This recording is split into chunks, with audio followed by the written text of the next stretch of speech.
டே புறம்போக்குங்களே, உங்களுக்குலாம் இனி மரியாதையே கிடையாதுடா. நீங்களாம் ஒழுங்கா ஆட்சி நடத்திருந்தா ஏன்டா இந்த மாதிரிலாம் இப்போ நடக்குது?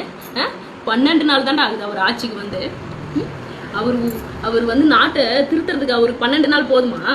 சொல்லுங்க, 12 நாள் எல்லாமே திருந்திருவாங்களா? என்னடா பேசுறீங்க? ஆவுனா மைக்க பிடிச்சுன்னு வந்துடுறானுங்க.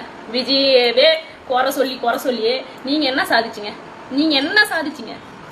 ஃபர்ஸ்ட் விஜய் பத்தி பேசுறத விடுங்க. நீங்க உங்க ஆட்சியில என்ன பண்ணீங்க? உங்க ஆட்சியில என்ன சட்டம் ஒழுங்கு கரெக்டா இருந்துச்சு? உங்க ஆட்சியில நடந்ததை விடவா இப்ப நடந்துருச்சு? அவர் இப்பதானே வந்திருக்கிறாரு. அவர் இனிமேல் திருத்துவாரு, சரிங்களா? அதை பாருங்க உக்கானு வந்துட்டானுங்க. ஆகுனா மைக்கு பிடிச்சுன்னு. நீங்களாம் ஒழுங்கா இருந்தா ஏன்டா இப்படிலாம் நடக்குது? நீங்க ஒழுங்கா சட்டத்தை நடத்திருந்தா ஏன்டா இப்படி எல்லாம் நடக்குது? அப்போ விட்டானுங்க, இப்போ வந்துட்டானுங்க. உதயநிதியே, உங்களாம் மரியாதையே இல்லை. நீ என்ன நீங்க இருக்கும்போது என்ன நடந்துச்சு அதை வந்து அப்ப பேசுறது? நீங்க சட்டத்தை பேச வந்துட்டானுங்க. ஒழுங்கா சட்டத்தை நடத்த யோகிதா இல்லை உங்களுக்குலாம். வந்துட்டானுங்க.